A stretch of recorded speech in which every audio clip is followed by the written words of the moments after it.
ஓம் சாய்ராம். என் அன்பு செல்லமே, என்னுடைய தங்கமே, தள்ளி தள்ளி போட்டு நடக்காமலேயே போய்கொண்டிருந்தது இன்று நடக்க உள்ளது. எத்தனை நாள் தான் தள்ளி தள்ளி போட்டுக்கொண்டே இருப்பது? வாழ்க்கையில் நீ எதையுமே இதுவரை சாதிக்கவே இல்லை. ஆனால் இன்றிலிருந்து நிச்சயமாக நீ செய்யும் விஷயங்கள் நல்ல ஒரு நிலைமைக்கு வரும். நான் தான் எல்லா விஷயத்தையும் தள்ளி போட்டு விட்டேன் என்று நினைக்கிறாய். நேர காலம் வரும் பொழுது அனைத்துமே உனக்கு நல்லது நடக்க துவங்கும். நான் உன் கூட இருக்கும் பொழுது சில விஷயங்கள் ரொம்ப நாள் கழித்து நடப்பது கூட மிக சீக்கிரமாகவே நடக்கும். இதுதான் தெய்வத்தை வணங்குவதற்கும் வணங்காததற்கும் வித்தியாசம். தங்கமே, உன் வாழ்க்கையில் நீ இப்பொழுது கஷ்டமான சூழ்நிலையில் இருக்கிறாய்.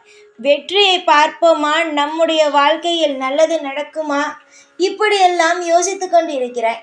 யோசிக்காதே, உன்னுடைய கடமையை மட்டும் செய். உன்னுடைய வாழ்க்கையில் நற்பலன்கள் உன்னை தேடி வரும். எத்தனை நாள்தான் நீயும் சோர்ந்து போவாய்? இனி ஒரு காலமும் ஒரு பொழுதும் உன் வாழ்க்கையில் சோர்வே கிடையாது. இத்தனை நாள் முயற்சிகள் சுறுசுறுப்பாக செய்தாய், ஆனால் அதற்கான பலன்கள் உனக்கு கிடைக்கவில்லை என்பதற்காக வாழ்க்கையை வெறுத்தாய். ஆனால் இனி உட்காரவே நேரமே இல்லாமல் உன் வாழ்க்கையில் எல்லாமே சுறுசுறுப்பாக முன்னேற்றமாக இருந்தாலும் சரி, நீ செய்யும் விஷயமாக இருந்தாலும் சரி, வெற்றியை தந்து உன்னை அடுத்தடுத்து கட்டத்திற்கு நகர்த்தி உன்னை மிகப்பெரிய ஆளாக உயர்த்த உள்ளது. தங்கமே, சோர்ந்து போய் எந்த இடத்திலும் உட்கார்ந்து விடாதே. காலம் எப்பொழுது கை கொடுக்கும் என்று தெரியாது. அந்த கையை கொடுக்கும் பொழுது அந்த கையை பிடித்து நீ எழுந்து உட்கார்ந்து விட. அதற்கு பின்பு கொஞ்சம் கொஞ்சமாக வாழ்க்கையில் ஓட ஆரம்பித்து விடலாம். ஓட ஆரம்பித்தால் ஒரு பொழுதும் நிறுத்தி விடக்கூடாது. எத்தனை கல் முள் குத்தினாலும் அனைத்தையுமே தாண்டி ஓடிக்கொண்டே இருக்க வேண்டும். அப்பொழுதுதான் வெற்றி கிடைக்கும். தோல்வியை சந்தித்து விட்டோமே என்று நினைக்காதே. இதெல்லாம் ஒரு விஷயமே கிடையாது. வாழ்க்கையில் எவ்வளவோ விஷயத்தை பார்த்துதான் இப்பொழுது இந்த இடத்தில் இருக்கிறாய். சீக்கிரமாக உன் வாழ்க்கையில் நல்லது நடக்கும். போராடு.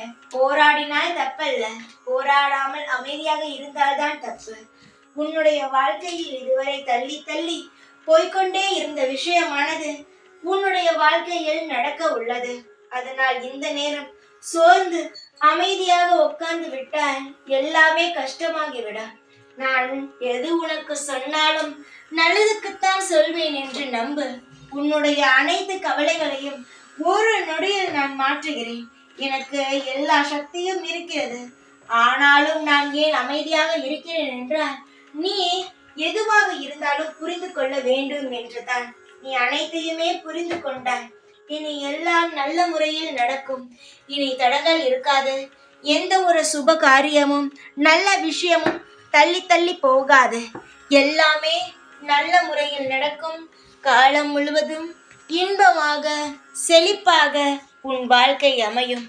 தைரியமாக இரு. எப்பொழுதும் உன் கூடவே இருப்பேன். இந்த சாய்நான். ஓம் சாய்ராம்.